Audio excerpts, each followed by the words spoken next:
prazer estarmos novamente no nosso programa Sala de Imprensa. Hoje, exclusivamente, num local fantástico. Sem sombra de dúvida, é um dos mais importantes destinos do Brasil. Eu vou dizer isso porque nós estamos aqui na sede do Tribunal de Justiça do Estado de São Paulo. E o Tribunal de Justiça do Estado de São Paulo é um dos mais importantes centros culturais do país, por incrível que pareça. A história que este prédio guarda em todo o seu acervo é fantástico.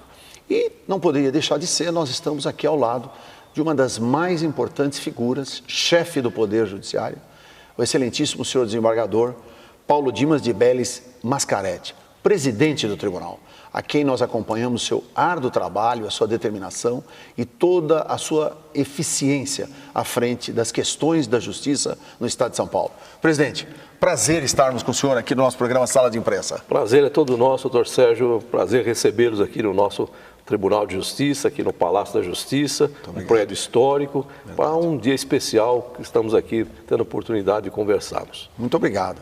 Aí já deu para perceber, né? O presidente é do ramo, fala bem, sabe o que faz e tem mais. É muito importante. É um homem simples e ele é, sem sombra de dúvida, hoje o chefe do Poder Judiciário mais importante da América Latina.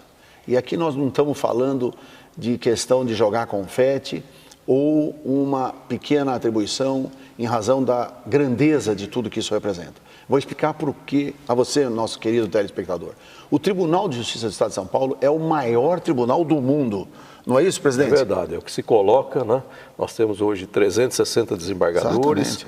Temos em primeiro grau em torno de 2.100 juízes, temos 50 mil servidores aproximadamente, temos aí 705 prédios funcionando em todo o estado, são 331 comarcas, então é um tribunal gigantesco com mais de 20 milhões de processos em andamento. E 20 milhões de processos em andamento. Para terem uma ideia da grandeza de tudo isso que nós estamos falando, e eu tenho certeza que o nosso querido Minarelli, é o nosso diretor, acompanhado da Juliana, também apresentadora, que trabalha conosco no programa Sala de Imprensa, já devem estar fazendo os takes das imagens desse grandioso monumento histórico que é o edifício sede do Tribunal de Justiça de São Paulo. E vocês estão vendo os detalhes riquíssimos aqui deste local onde nós estamos, que é o Pleno. Aqui é onde se reúnem os 25 mais importantes desembargadores, que 12 são escolhidos através do voto e 12 são os mais antigos, para resolverem, para discutirem, para decidirem as ações, enfim, normalmente complicadas, ações de repercussão geral, enfim, que tem, na verdade, a última instância, vamos assim dizer, dentro do tribunal, não é isso, doutor Paulo? Verdade, aqui no órgão especial, né, que é o plenário que nós estamos aqui nos reunindo, né? Esse plenário ele decide, em primeiro lugar, as ações diretas de inconstitucionalidade. Perfeito. Né? Tem uma função de fazer o controle de constitucionalidade de leis municipais em face da Constituição Estadual. Isso. E também aqui nós julgamos crimes crimes praticados por promotores, por juízes. Temos aí também ações de improbidade administrativa, muitas vezes movidas contra promotores e juízes, né? Temos os processos disciplinares que eventualmente tramitam contra juízes e desembargadores. Então, é um tribunal que tem atribuições extremamente importantes. Aqui nós julgamos mandados de segurança impetrados, contratos do governador de estado, contra o prefeito da capital. E temos aqui também a solução de todas as questões administrativas de interesse do Tribunal de Justiça e, por via de consequência, do Poder Judiciário de São Paulo. O senhor tocou num assunto importantíssimo. Aqui decide os problemas da constitucionalidade das leis municipais. Pra vocês entenderem um pouco como é esse emaranhado, porque a gente, na verdade, eu particularmente tenho a condição de ser jornalista e advogado. Atuo como advogado, né? E a gente conhece bem a atuação desta casa e sabe bem aqui o órgão especial em função da sua responsabilidade. O que acontece? As câmaras municipais, elas se reúnem e aprovam leis. E nem sempre essas leis são acompanhadas da sua constitucionalidade, ou seja, preenche os requisitos, na verdade, jurídicos, não é? Para que elas possam ter a sua eficácia. E aí, normalmente, alguém do município, ou o próprio prefeito, ou o Ministério Público, enfim, ingressa com a ADIM, que é a Ação Direta de Inconstitucionalidade. E é o tribunal que é responsável pelo julgamento de ser constitucional ou não esta lei. É isso, exatamente, presidente? É uma competência, explica um pouco. É uma competência específica do órgão especial, então nós temos muitas vezes leis, como você bem colocou, aprovadas pelas câmaras, que não preenchem os requisitos que estão na Constituição para indicar a constitucionalidade, a conformidade da lei com os dispositivos da Constituição estadual.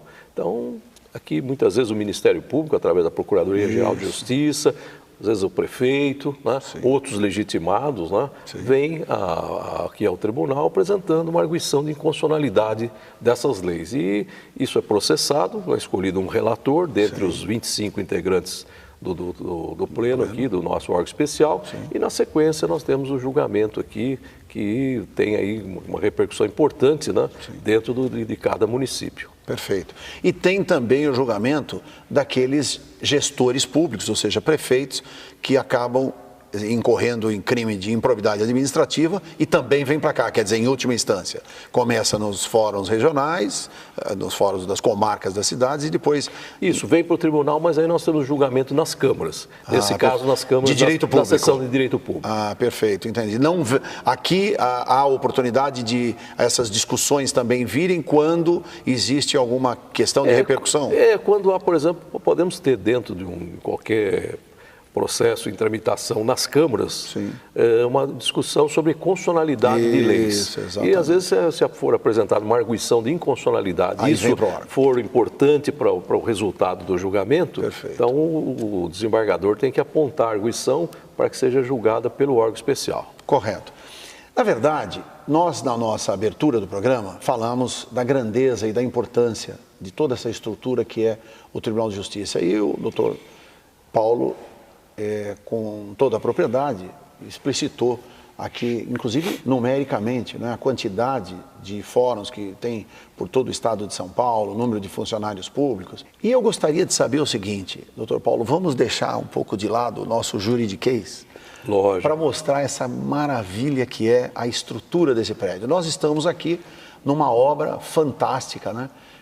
Provavelmente tem aí uns 110, 120 anos, não é isso? Com certeza, mais de 100 anos. Mais de 100 anos, não é? Exatamente. Que é do famoso, não é, arquiteto que fez o Teatro Municipal e também essa obra aqui, tantas obras no estado de São Paulo. Professor Ramos de Azevedo. Professor Ramos de Azevedo, exatamente. E, na verdade, aqui esses afrescos são todos em ouro, é isso ou não? Na verdade, é uma tinta que projeta essa impressão de ser ouro dourado, né? Sim. E, na verdade, o prédio todo tem essa característica, né? É um prédio que nós precisamos ter um certo cuidado para fazer qualquer tipo de... manutenção também, né? Qualquer manutenção, qualquer reforma, porque aqui é um prédio tombado, né? Sim. E nós sempre aqui temos um cuidado. Patrimônio histórico da população, da né? população paulista. Exato. Então nós temos o cuidado aí, muitas vezes, de fazer as restaurações com todo o critério. Nós vamos ter que enfrentar daqui a algum tempo uma reforma grande da parte elétrica e hidráulica, né? Talvez aí precisamos até desocupar alguns espaços, mas é um prédio que nós precisamos estar constantemente fazendo a manutenção. Cuidando com carinho. Exatamente. Fizemos agora recentemente a restauração do telhado, né, que apresentava infiltrações, recuperamos algumas salas do 6º andar, mas é uma constante obra de manutenção de um patrimônio que nós precisamos realmente mantê-lo para as gerações futuras, para que nós temos aqui sempre a sede do tribunal num espaço como esse, né, que é realmente algo admirável. Não tem dúvida. Na verdade, eu vou falar também um pouco de um assunto importantíssimo para você, nosso telespectador, em virtude do seguinte. O jurisdicionado, ou seja, você, quando precisa de uma intercessão, não é? De um juiz, de um promotor, não é? Ou de um defensor público, ou de um procurador, no sentido da sua defesa, através do advogado, esses processos vão para as varas de origem, através das comarcas ou dos fóruns regionais. Hoje nós temos aproximadamente 20 milhões de processos tramitando só no estado de São Paulo. É uma coisa monstruosa, quer dizer, só para avaliar, né? Porque o nosso querido amigo comum, o professor Ives Gandra da Silva Martins, uma vez eu estava numa discussão com ele e interessantíssimo, né, a respeito dessas questões aí, porque a gente falar em milhão, né, 20 milhões de processos, não dá para imaginar o tamanho disso, né? Só para, se todos esses 20 milhões de processos se concentrassem, para vocês terem uma ideia, no Fórum João Mendes, o Fórum João Mendes ruía pelo peso dos processos. Viria abaixo, pelo peso, para entender o tamanho da grandeza disso tudo. Nós temos aqui basicamente um quinto do movimento judiciário de todo o país. Só no Tribunal de Justiça de São Paulo. Um quinto. Um quinto do movimento. 200 milhões de brasileiros, um quinto. Um quinto do 25 milhões. Nós temos em torno de 100 milhões de processos tramitando em todo o país, né?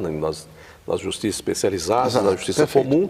E aqui São Paulo agrega esse volume fantástico. 43 milhões. Um quinto do movimento judiciário do país. Por isso que nós temos aí que trabalhar muito para manter boas estruturas, né? Estamos aí em constante evolução aqui no âmbito do Tribunal de Justiça para atender melhor o nosso jurisdicionado, aquele que precisa recorrer à justiça. E uma coisa que é importante, hoje todos os processos já são todos informatizados, quer dizer, então, não existe mais processo físico. O que nós temos é tudo assim, pela internet.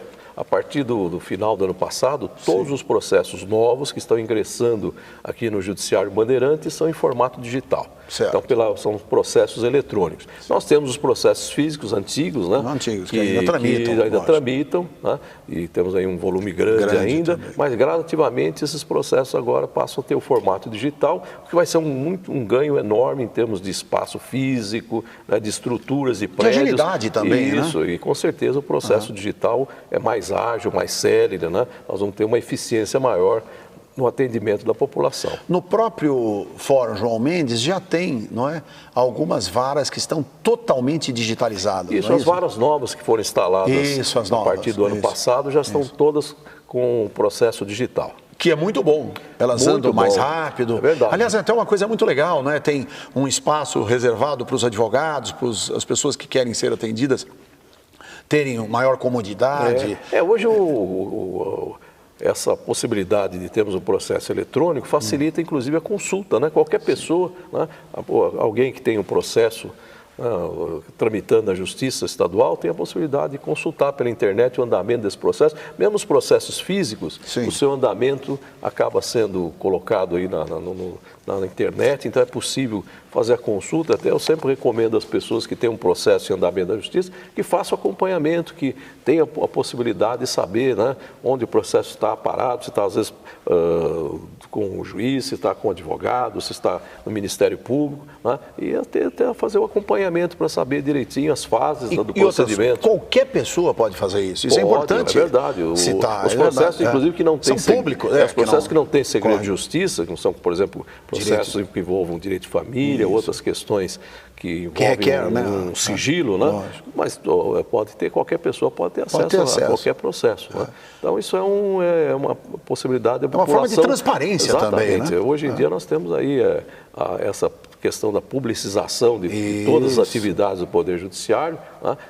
Dentro, inclusive, da lei de transparência. Então, as pessoas têm que ter o pleno acesso aos processos, saber como é que a Justiça se movimenta, conhecer melhor as nossas ações. Então, acho que isso é um ganho importante para a sociedade. Falar em transparência, lei de transparência, a gente já ligou uma importante figura que trabalha aqui, que é a sua diretora de comunicação, Rosângela Sanches. Isso, já está há algum tempo nesta casa, né, em razão até da sua competência, sempre ativa, uma pessoa que tem nos ajudado muito, em função até de procurar informar, porque não é fácil também, né? É verdade. Doutor Paulo Dimas, porque no fundo há necessidade, né, da ritualística, enfim, das formalidades, né? Porque às vezes o cidadão comum, a sociedade não entende, não é? Porque fala, poxa, mas o processo está demorando muito, porque não está acontecendo isso e tal. A grande verdade é a seguinte, né? Está às vezes na mão daquele magistrado, nas mãos daquele magistrado, o direito de uma situação que pode na verdade, pode não, vai repercutir a vida inteira na pessoa. Então, há necessidade de haver, por mais que os senhores exigem, né? Inclusive, hoje o Conselho Nacional de Justiça tem exigido uma cota que nós vamos falar sobre isso, de produtividade, né? Mas, independente disso, há necessidade dessa transparência e dessa agilidade. Como dá para trabalhar com essas operações todas? O que nós temos que colocar sempre é que o juiz vai ter que julgar pelo conteúdo, examinar as diversas páginas dos autos, não pode julgar pela capa, né? Então eu digo que o juiz, ele é, em primeiro lugar, um grande leitor, porque todos os dias ele se debruça sobre muitas e muitas páginas, às vezes milhares de páginas de diversos processos, né? Não tem só um processo para decidir, são milhares de processos que às vezes estão lá tramitando numa única vara. E depois de fazer essa leitura das diversas peças dos autos, ele também tem que ser um grande escritor, porque muitas vezes ele precisa digitar 20, 30 laudas para justificar a sua decisão, né? Porque às vezes é aquela mística de que a gente tem aí nos filmes americanos, né? O juiz com martelinho, simplesmente fala, ó, a ação é procedente ou é improcedente, caso o processo criminal, o réu culpado ou o réu inocente, mas não é isso. O juiz, para decidir, para dar a solução do caso, para chegar a uma conclusão, muitas vezes precisa se debruçar milhares e milhares de páginas e depois escrever muitas e muitas páginas, porque o próprio código, né, os nossos códigos obrigam fundamentação alentada. Né, e agora mais ainda, né, com o novo Código de Processo Civil, né? Mais pontualmente, cada uma das questões abordadas, específica, uma fundamentação alentada. Da decisão que está sendo proferida. Qualquer decisão, seja uma sentença, seja uma simples decisão interlocutória. Então é evidente que isso demanda também uma compreensão, né? Porque são milhares de processos em que o juiz se vê obrigado também a ler, a entender e procurar dar uma solução justa para cada caso. Não tem dúvida. E dentro dessa linha, já foi adotado, inclusive até com importante participação de Vossa Excelência, no sentido, né, de fazer com que houvesse maior agilidade através das mediações, não é? Através do Tribunal de Arbitragem, não é? E as conciliações. Isso. E hoje temos o Tribunal de Arbitragem, Conciliação e Mediação, tanto na primeira instância, como também no Tribunal de Justiça, que é realmente um fato inovador, com essa finalidade. É verdade. O que nós temos hoje é prestigiar a mediação e a conciliação, né? Até por uma imposição do novo CPC, mas nós já estamos trabalhando no tribunal já há algum tempo, criando os centros judiciários de solução de conflitos e cidadania. Nós chamamos de CEJUSCs. Nós já temos aí 175 CEJUSCs espalhados em todo o estado, então é possível que o cidadão se dirija ao CEJUSC antes mesmo de instaurar qualquer processo. E aí o grande mérito desse sistema é propiciar uma conciliação ou mediação pré-processual, ou seja, antes da abertura do processo. E esses centros têm produzido um resultado extraordinário, porque estão aí espalhados por todo o estado, nas diversas comarcas, com um ganho muito grande em termos de agilidade. Né? Por exemplo, nós temos aí estatísticas que mostram que um CEJUSC, um desses centros, muitas vezes resolvem processos equivalentes a 9 varas de família, por exemplo. Né? E em termos de solução pré-processual de conflitos, nós normalmente temos aí uma possibilidade de acordos em torno de 70%. Então, 70% desses casos acabam sendo resolvidos por acordo e não ensejam a instauração de um processo, que é muitas vezes oneroso para a parte, que tem que buscar um advogado, e às vezes o processo leva anos, porque não é só também a tramitação pura e simples. Às vezes o processo precisa de uma perícia, tem que dar oportunidade para as partes se manifestarem, né? E então, e às vezes os interesses em conflito são interesses relevantes, né? Complexos. Então, logicamente, para essas situações mais complexas, o processo judicial, né, é a solução, muitas vezes encaminhado, porque às vezes a solução consensual acaba não ocorrendo, mas principalmente nas questões do cotidiano, do dia a dia do cidadão, esses centros têm ajudado muito. E também nós temos aí espalhados por todo o estado os juizados especiais, né? Que isso é cíveis importante. E criminais. O juizado também é um caminho contencioso, mas com um caminho sem burocracia, sem recolhimento de custas, para demandas de até 20 vezes o salário mínimo, precisa de advogado, é mais rápido, porque no âmbito do juizado especial, o que preside a atuação das partes do juiz é a informalidade, a simplicidade, né, a oralidade. Então, é um mecanismo muito ágil também, que permite que também a população tenha mais acesso à justiça. O grande caminho, Sérgio, que isso é importante, sim, é mostrar que o judiciário também está preocupado com o acesso à justiça. Então, o Sejusc e os juizados especiais dão essa ampliação do acesso à justiça, permitindo que aquele que não teria, pelos meios usuais, a possibilidade de trazer a sua demanda para o judiciário, possa agora ser atendido. Que isso é importantíssimo. Fundamental. Né? Na verdade, o conflito é natural, né? Isso é do ser humano. É verdade. Agora, depois do advento da nova Constituição, de 1988, e houve um espírito, né, natural de cidadania, de participação, e hoje ele está mais arraigado ainda, né?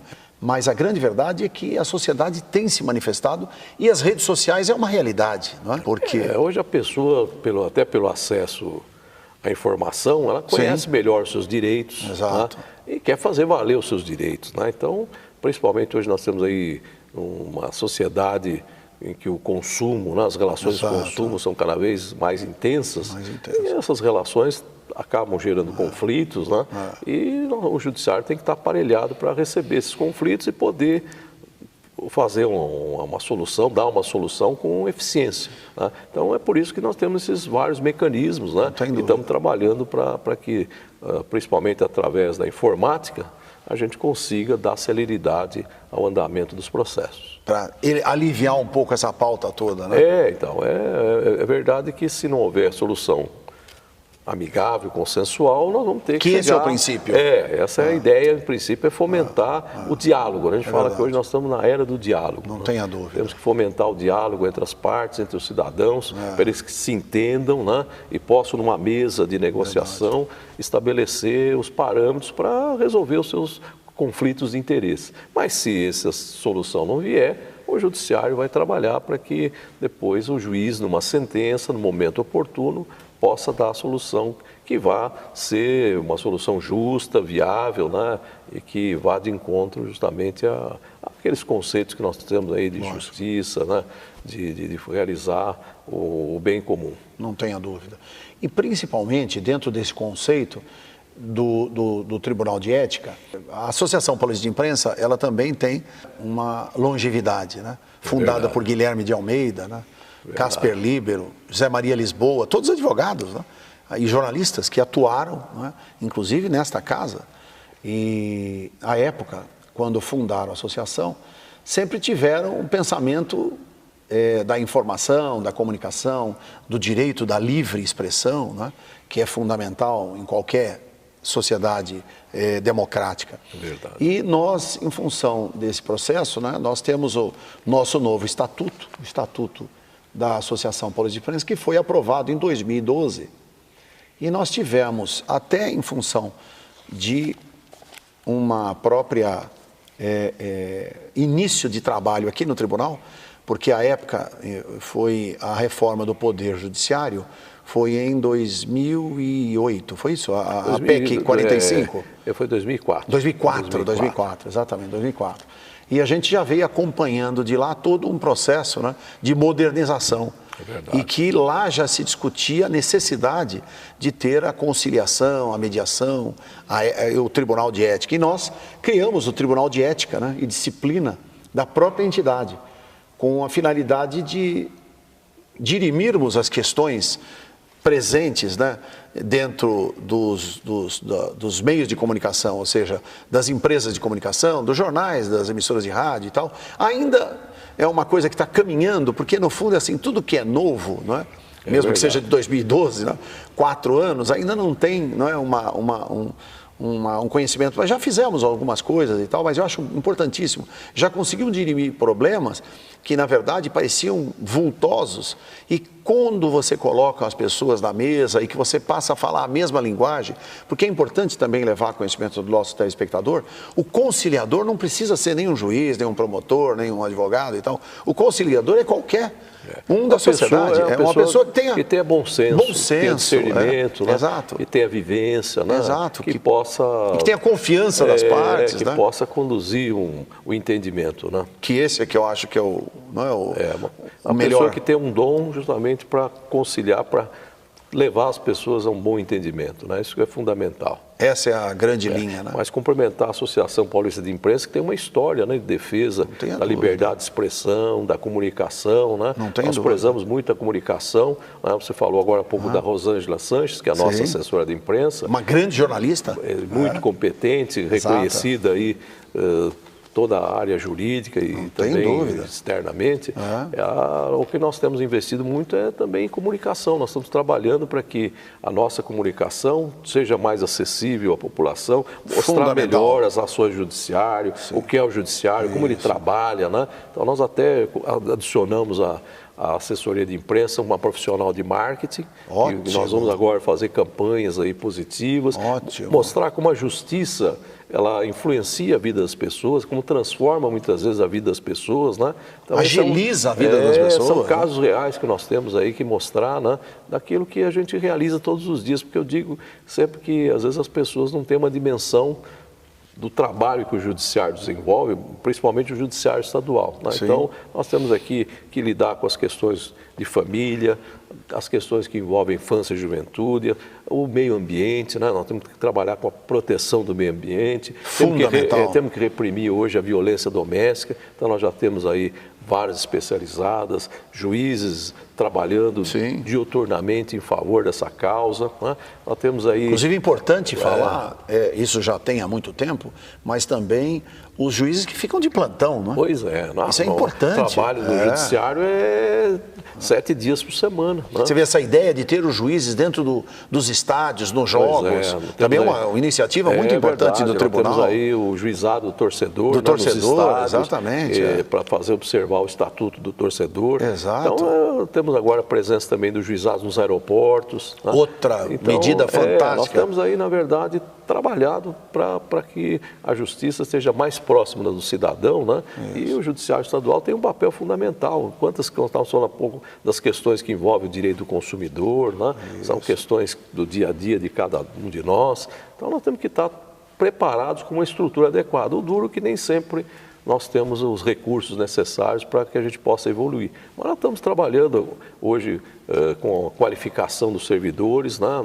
no processo digital. Estamos treinando. Isso é importante, presidente. Treinando melhor. Nós fizemos esse ano o projeto Justiça Bandeirante, que é justamente na linha de nós treinarmos e qualificarmos os servidores no processo digital para que tenha mais agilidade no andamento desses processos. Então, isso está caminhando muito bem. Até o fim do ano nós vamos ter um ganho de produtividade, eu acredito, enorme.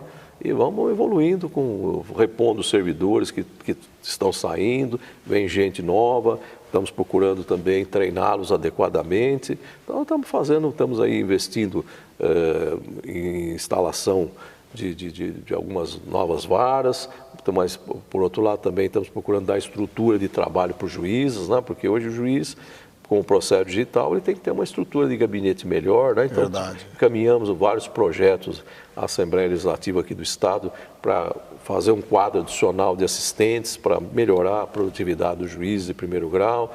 Temos aí criando alguns cargos de juiz auxiliar para as varas mais congestionadas de entrância final. Então, temos procurado modernizar e estruturar melhor a máquina judiciária. E esbarramos na questão orçamentária, né? Que é um problema. Né? Mas nós temos, o que eu digo sempre, né?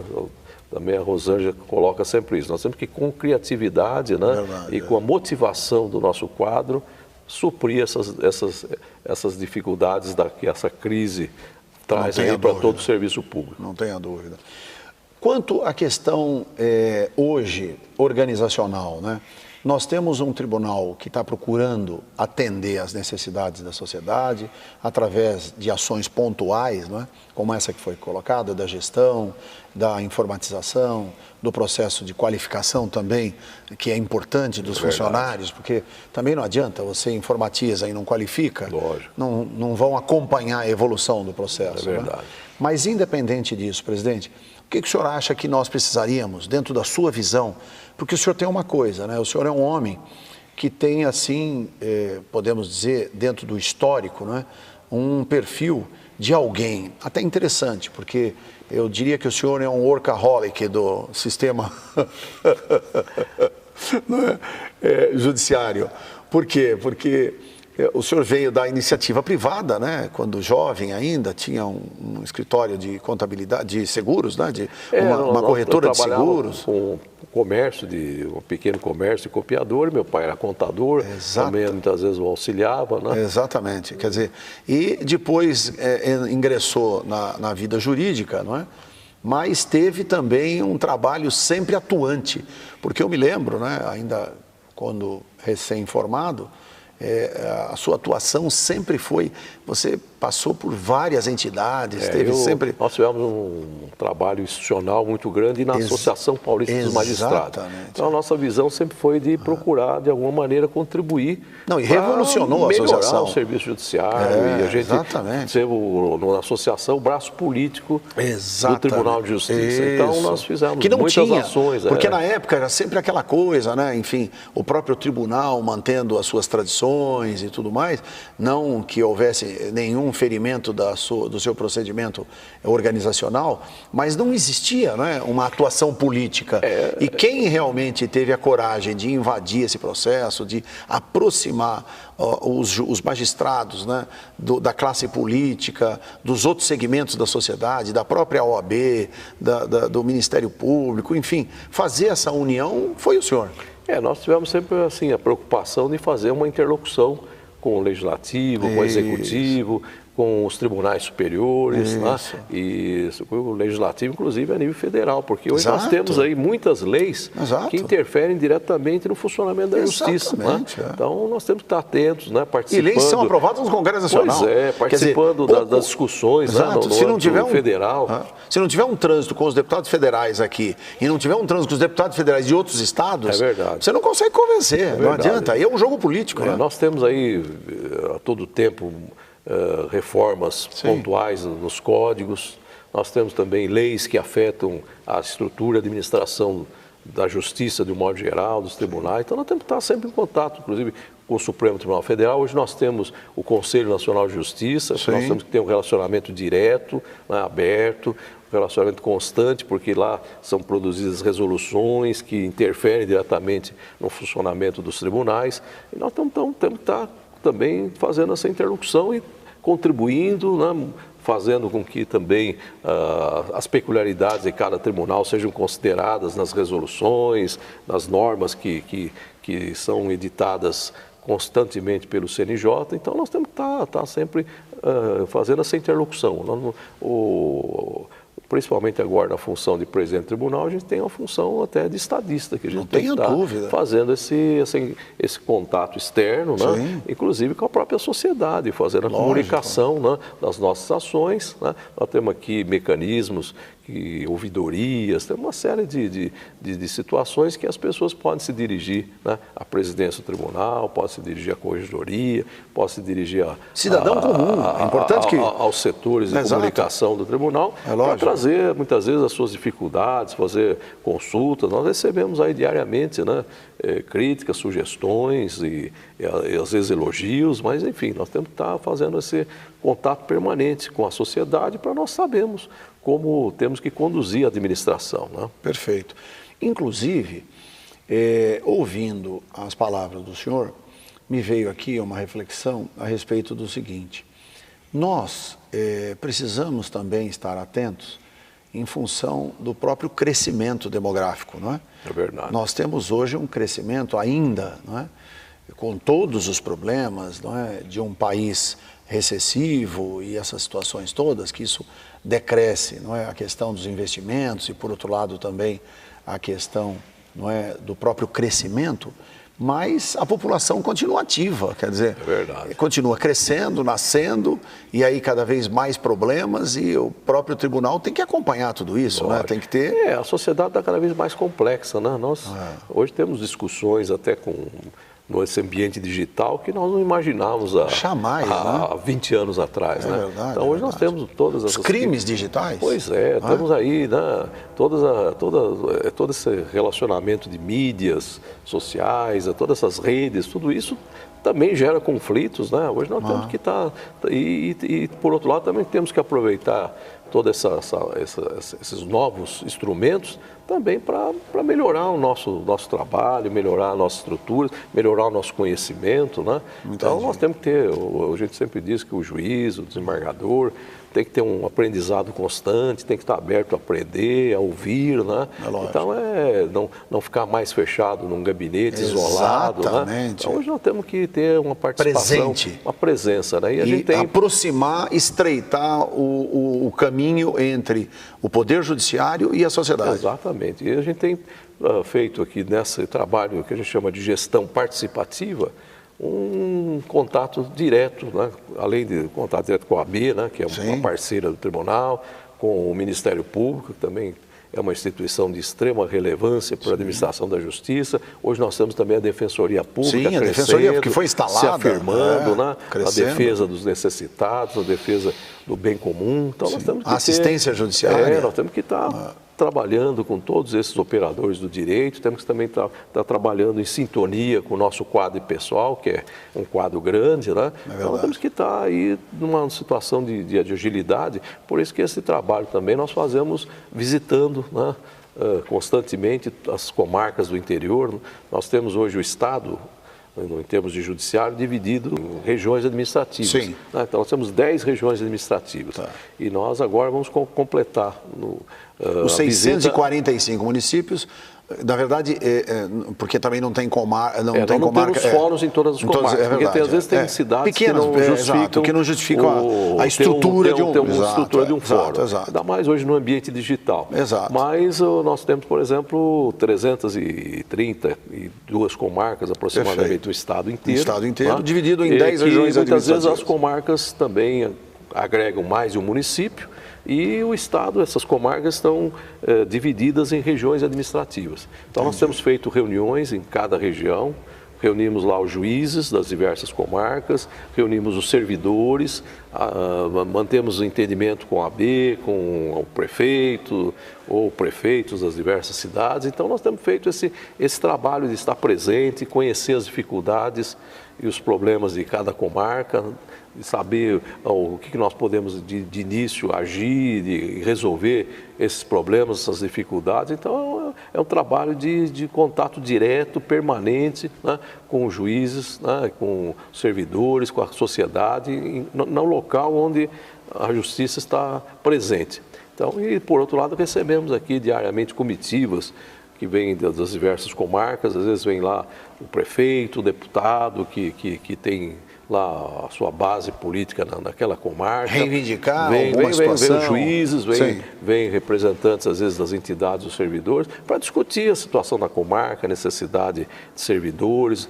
Nós temos aí, muitas vezes, necessidade de alterar a estrutura dos prédios, né? Hoje tem a questão da acessibilidade, então nós temos uma série de situações e nós temos que estar atuando constantemente. Isso é importante. O senhor teria condição de nos informar, em razão da acessibilidade, dos 330 prédios, vamos assim dizer? Na verdade, nós temos 705 prédios. 705 Porque muitas vezes no mesmo já entendi, tem mais, exato, tem mais de um prédio. Mais de um prédio, eu já entendi, lógico, então, fórum criminal, fórum civil. Então, às vezes, na nossa comarca não conseguimos abrigar no único prédio toda a estrutura. E aí, nesses 700, o senhor já tem, assim, então, nós temos feito, um bom aproveitamento no que se diz respeito à acessibilidade? Porque esse negócio da acessibilidade é complicadíssimo, muito sério, muito sério. Porque eu vejo, eu acho assim, né? Eu tenho discutido muito isso, inclusive com os meus colegas, dessa coisa do politicamente correto, não é? Que é importante o político. Agora, o politicamente correto, não é? É mais importante a gente ter aquilo que seja socialmente correto, não é? Porque o político é sempre do interesse momentâneo, né? O político, não é? A política é a rainha das ciências, mas ela representa, na verdade, interesses, né? E que momentaneamente, às vezes, não nos interessa, não é? Então, a grande verdade é a seguinte: hoje, a questão da acessibilidade é fundamental, não é? Mas, em compensação, tem lugares que são mínimo, não é? A acessibilidade. Porque às mas vezes também nós temos um grande problema, muitos prédios adaptados. Exato. Né? E a adaptação é complicado. Antigos, exato. Nos prédios antigos não havia essa preocupação com acessibilidade. Né? Então, hoje nós temos aí uma consciência dessas questões, nós estamos realizando reformas, adaptações, né, dentro da disponibilidade orçamentária no estado inteiro. Então, nós temos várias obras de acessibilidade, onde elas são possíveis, né, sendo realizadas. Eu tiro o próprio edifício, não é, da sede da Associação Paulista de Imprensa, aqui ao lado, na Rua Álvares Machado, número 22, são 11 andares, então é um prédio que está lá há 70 anos. Não é? E outra, é dificílimo, né? Porque ainda que os corredores, não é? Enfim, na época foram feitos com outra finalidade, né? É verdade. Então, tudo isso é realmente algo que você tem que... Quer dizer, você tem muitos prédios hoje com escadarias extensas e não tem uma rampa, não tem nada para você... E não tem condição de fazer, quer dizer, você tem que pôr por fora um elevador. Não é? E prédios que nós temos aí, por exemplo, no interior, que não há como fazer o transporte, não tem elevador interno, prédio de 2, 3 andares para fazer essa movimentação. E eu vou dizer um detalhe, quer dizer, enfim, só para enriquecer no aspecto, né, dos detalhes, lá, por incrível que pareça, presidente, os nossos sanitários todos são grandes, mas o engenheiro na época foi genial, eu acho que pensando não deixar com que a água, ou sei lá, então toda entrada de sanitário tem uma escadinha.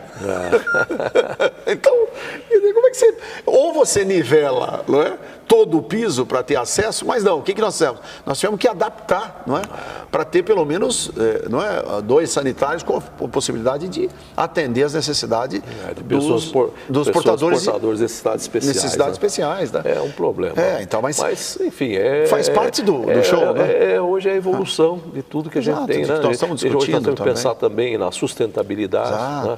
O tribunal lançou aí um programa chamado TJ Sustentável, que é justamente para motivar os servidores, os juízes, né, a fazerem aí um trabalho de melhor gerenciamento dos recursos, né?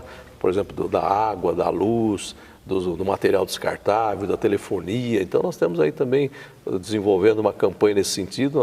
Começamos agora, em maio, fazer um tipo de uma competição saudável entre todos os prédios, né, para verificar no final do exercício, em novembro, qual o prédio que conseguiu fazer uma maior economia de recursos. Que ótimo. Então, os 705 prédios estão envolvidos nessa disputa. No final do ano, vão fazer lá, dar um selo, né, de sustentabilidade, fazer um sorteio de algumas bicicletas, para motivar também os servidores na campanha, não só para economizar recursos, mas principalmente para criar uma nova cultura, uma nova mentalidade, na utilização da água, da luz, do material descartável, dos resíduos que nós produzimos, né? Isso é muito importante. Essa é uma meta fundamental a ser atingida. Está funcionando aí, nosso projeto chama TJ Sustentável, né?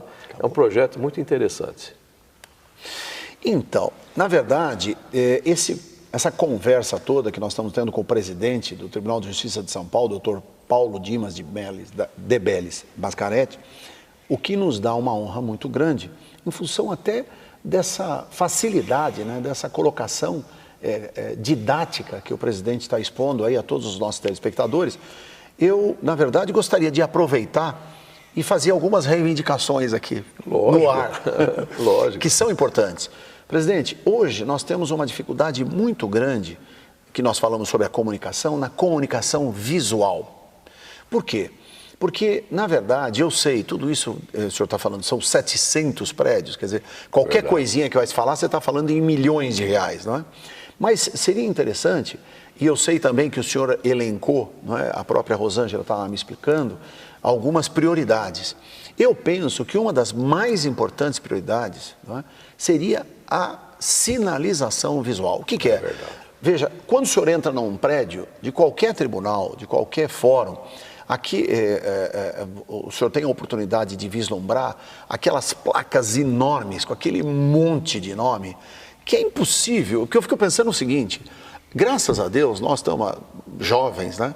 E bem pra caramba, mas no fundo é o seguinte, nós que já passamos dos 50, quer dizer, é complicado essas coisas, né? Quer dizer, você tem que pôr óculos, tirar óculos e ver, quer dizer, de repente, se você tiver as identificações melhores, não é? Quer dizer, com mais forma de inteligibilidade, né? Fazer com que fique uma coisa... Mecanismos que facilitam a localização das pessoas. Facilita a localização. Porque isso é algo que nós estávamos outro dia numa reunião discutindo e vamos implementar agora a partir de agosto. Nós estamos aqui organizando 10 projetos prioritários do tribunal para desenvolver a partir de agosto, agora nesse segundo semestre.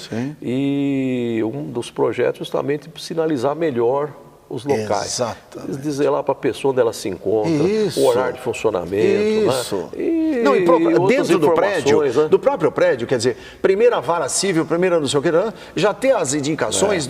Não é aquela, melhorar a sinalização. Porque não é aquela plaquinha com um monte de dizeres, porque você tem que falar, bom, tudo bem, aqui é para lá ou para cá, quer dizer, deixar uma coisa mais soft, né? Uma coisa mais tranquila, que haja melhor. Essa é uma ideia também, e ali fazer também essa comunicação visual também pode trazer também mensagens importantes, os valores isso que eu ia dizer, que o Tribunal de Justiça cultua, né?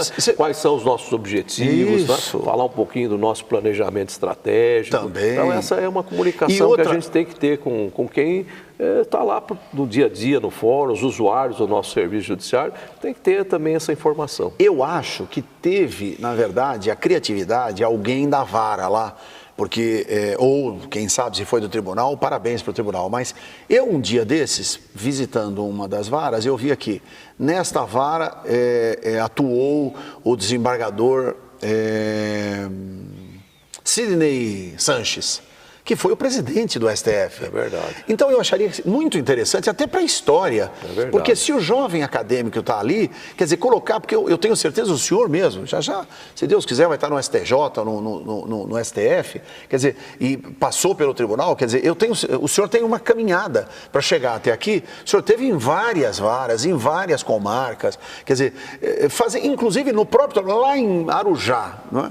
Se o senhor me permita, a comarca onde o senhor iniciou, qual foi? Eu comecei em Santos, né? Em Santos, isso. Eu tinha... Então, em Santos, quer dizer, o gabinete que o senhor trabalhou, quer dizer, aqui trabalhou o desembargador, ou o juiz, não é? Dr. Paulo Dimas de Mello Mascaretti e tal, atual presidente do Tribunal de Justiça. E aí põe a data, entendeu? Em que o senhor atuou lá e a data que o senhor está como presidente. E aí o outro, porque de repente não tem problema na porta ter 5, 10, ou ao lado, ou até fazer dentro desse planejamento dessas informações, já está lá uma coisa muito importante também. Eu gosto de tratar as pessoas pelo nome. Não é? Então, às vezes, eu sempre, quando abordo, não é? Quando cumprimento uma juíza, eu falo, excelência, qual é o nome da senhora? Ela falou, doutora... Aí ela falou, puxa, interessante, o senhor é um dos poucos juízes que me perguntou meu nome. Perdão, advogado que perguntou meu nome. Porque ninguém... no fundo, e aí ela falou, ela tem informação de sociologia também, e ela falou, puxa, as pessoas não pensam mais nisso, né? Porque todo mundo é doutora, excelência, não sei o quê, esquece o nome. É verdade, não é? Então, de repente, colocar o nome de cada um dos juízes na porta. Não é? Quer dizer, dentro dessa linha de organização da comunicação visual, quer dizer, cada uma das varas tem o nome do juiz, o nome do promotor, o nome do... Não é? Eu acho que é interessante. É bom identificar as pessoas. Identificar. E historicamente, ao lado, não é?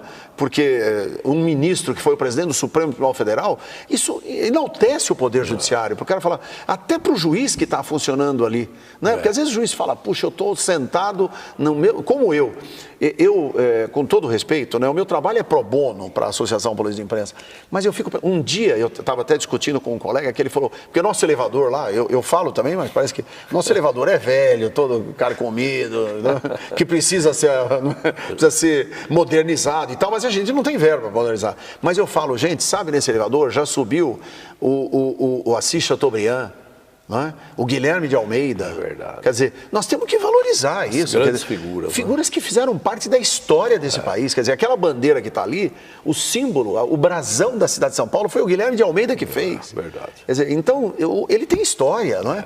Então, se a gente puder preservar essa história, eu acho que é altamente valioso, né? Principalmente para as novas gerações. Isso tem havido até uma preocupação, né, nesse sentido, e o tribunal já há algum tempo, porque nós tivemos aí, até aqui no órgão especial, votando aí para colocar nos fóruns o nome de algum patrono, algum grande algum vulto do judiciário, judiciário, que até normalmente já falecido, que passou pelo fórum, que teve uma influência na região, na comarca. Então nós temos colocado lá o nome do patrono, muitas vezes até os colegas fazem um tipo de um museu, né? Como tem aqui? Colocando lá a história do patrono, às vezes até a toga, algum instrumento de trabalho. Então isso nós temos visto aí em alguns fóruns, nós temos essa memória histórica que é importante. Não é? Eu acho que dentro que dessa visão, né, da comunicação visual, não é? Se puder ter de um lado a história e do outro lado até a identificação da magistrada que trabalhava. Outro dia eu estive no fórum de Itaquera, eles fizeram lá o patrono lá é o desembargador Jung da Costa Manso. Então tem lá um espaço mostrando lá algumas coisas, decisões, tem lá E no próprio fórum? No próprio fórum. Entendi, fez um pequeno museu. Um pequeno museu. Né? Outro dia nós estivemos lá em Ribeirão Preto, na sede da região administrativa, tem também lá um histórico do patrono lá da comarca. Então acho que é importante, a história é importante para mostrar que na verdade nós temos, né, pessoas que são referências, né, para os nossos jovens, para aqueles que cultuam o direito, para aqueles que querem muitas vezes se dedicar à área jurídica. Tem pessoas que elas podem se ter como referência, podem mirar aqueles exemplos, né, porque é isso que a gente tem que mostrar aqui no mundo de hoje que nós temos aí valores aí de alguma maneira subvertidos, né? Totalmente nós temos deturpados. Aí hoje, né, vultos aí que estão aí sendo questionados por malfeitos. Nós temos que reverenciar aqueles que tiveram uma vida correta, seja no direito, na medicina, na engenharia, na política. Nós temos que cultuar valores e mostrar aí pessoas de referência para os nossos jovens. Porque senão fica uma situação, e é verdade, isso que nós estamos colocando aqui, presidente, é tão importante, principalmente para os jovens, né? É verdade. Porque nós que já temos, enfim, não é, formação política, formação acadêmica, e já temos uma conceituação, você, no fundo, administra, que também é ruim. Porque isso que o senhor falou essas questões que estão pairando hoje sobre a administração, não é, do ex-presidente. Quer dizer, foi um grande presidente, foi o maior presidente, respeitado no mundo inteiro, o presidente Luiz Inácio Lula da Silva, e hoje é um homem que, aliás, até nos envergonha, não é, pelo fato de ter hoje no Google, né, o maior roubo do mundo, aparece lá a cara do presidente. Quer dizer, isso não é ele presidente, é o Brasil. Porque ele foi presidente do Brasil. Quer dizer, então, eu acho que o mais importante é a gente enaltecer os grandes presidentes que o país teve, os grandes governadores que o país teve, quer dizer, as autoridades porque senão parece que fica tudo tomado só pelo lado negativo. Quando, na verdade, enfim, faz parte do show. Que os Estados Unidos também já teve presidentes que tiveram problemas terríveis, né? O próprio... O Nixon, né, com o Watergate e tantos outros presidentes no passado. Eu sempre digo, né, a Inglaterra foi o país mais corrupto do mundo. E hoje é exemplo no mundo. Tá certo? Quer dizer, como é que ela conseguiu, na verdade, debelar esse... Foi o país mais corrupto, quer dizer, a corte inglesa era a mais corrupta, isso é histórico, não é? Quer dizer, inclusive os próprios navegadores ingleses, quer dizer, eles financiavam piratas, não é? Para invadirem, para tomarem os outros navios, quer dizer, faziam isso deliberadamente. E hoje é um país que ser inglês é algo de requinte, de nobreza, de valores. Quer dizer, por quê? Porque foi estabelecido um critério dessa natureza. E eu acho que nós precisamos resgatar esses valores para nós no Brasil. Não? Eu acho que é isso. Nós temos que procurar olhar o passado, ver os grandes vultos em cada área, em cada situação contemporânea ou do passado, né? E mostrar para a juventude que há esperança, que há expectativa, que nós temos que lutar por um país melhor, né? E eu acho que nós vamos com certeza fazer um trabalho que vai aí mostrar para a juventude novos caminhos, novos rumos. E esta casa é um exemplo disso, né? É verdade. Porque nós, na verdade, temos um processo altamente fidedigno, né? Nós temos aqui valores imprescindíveis, né? Citei o Sidney Sanches, mas próprio José Renato Nalini, o professor Celso Luiz Limonge, não é? Grande mestre, também foi ao STJ. Os ex-presidentes dessa casa, né? Todos altamente elogiados. Nós fizemos aí... E muitos que saíram daqui e ocuparam cargos públicos, como o próprio José Renato Nalini, hoje é o nosso secretário de Educação. E fazendo um grande trabalho. Não é? Você vê, a educação com greve, não existe mais greve na educação, promoveu lá a conciliação entre os movimentos do professorado paulista. Quer dizer, é isso que precisa, não é? Enaltecer. Uma nova visão. Uma nova visão, né, de administração. Tem que ser um trabalho desprendido, um trabalho feito com comprometimento, né, com abnegação. Eu acho que nós temos muitos bons exemplos, né? Eu acho que esse é o trabalho que a imprensa, né, não tenha dúvida. Tem que fazer, é isso que nós estamos fazendo justamente aqui. Mostrar os bons exemplos. Às vezes a gente coloca para a imprensa e aí o nosso serviço de marketing aqui interno, nós vamos procurar corrigir isso, que só levam muitas vezes para a comunicação, para a sociedade, os maus feitos, os desvios. As realizações, as coisas boas que ocorrem, muitas vezes não são difundidas. Eu lembro que nós fizemos, quando eu estava na PAMAG, um seminário Justiça e Mídia em parceria com a Rede Globo. Sim. E justamente questionamos lá, até o William Vac, que estava participando lá, por que a imprensa não divulga as boas realizações, né? As coisas bem feitas, as boas ações do judiciário. Por que muitas vezes só se levam as mazelas, porque por aquele processo excepcionalmente demorou tantos anos, né? Porque não mostra, por exemplo, tantos outros processos foram julgados rapidamente, né? E mostram só os desvios, eventuais desmandos que ocorrem aqui e acolá, mas e lá foi colocado que o que chama a atenção da audiência é justamente o desvio, né? É aquela história que se o cachorro mordeu a mulher, aquilo não é notícia. Agora, se a mulher mordeu o cachorro, aquilo sim é que tem que ser difundido, é que a mídia vai se apegar, né? Mas eu acho que é importante aí a Associação Paulista de Imprensa, acho que tem um papel relevante nisso, difundir para nossos jovens, principalmente, que há boas ações, nós temos boas práticas, temos bons homens públicos, né, nas diversas áreas, né, e mostrar que nós temos esperança e que vamos vencer essa crise, vamos passar o país a limpo e com certeza vamos ter aí um futuro que vai de encontro a esse exemplo da Inglaterra, né? Um futuro promissor, um futuro onde os nossos jovens de hoje vão estar aí em posições de destaque. Não tenha dúvida. Trilhando novos caminhos, caminhos muito importantes para o nosso país, que tem um grande potencial. Maravilhoso, a sétima maior economia do mundo, e nós esquecemos isso. Pois é, nós temos a sétima maior economia do mundo. Ser um exemplo para todo mundo. Exato. Né? Eu lembro aqui para o seu telespectador, que nós temos lá um fórum em Pitangueiras que cultua esses valores, tem lá, inclusive, visitas públicas que podem ser agendadas, porque é um espaço que o judiciário abre não só para a questão jurídica, mas para a cultura, para mostrar um pouco da história da nossa justiça. Então, eu acho que nós temos que trabalhar nesse sentido, abrir o judiciário para a sociedade, para a população, ser mais aberto, ser mais transparente nas suas atividades. Então, eu agradeço muito esse espaço e estaremos sempre à disposição. Muito obrigado, presidente. E mais, aqui também no Tribunal de Justiça, em muitos fóruns tem visitação pública, onde você, se quiser, entre em contato aqui na diretoria de comunicação com a nossa querida Rosângela Sanches,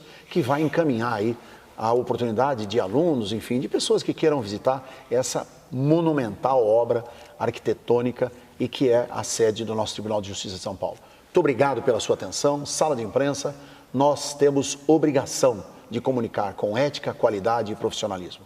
Até o próximo programa.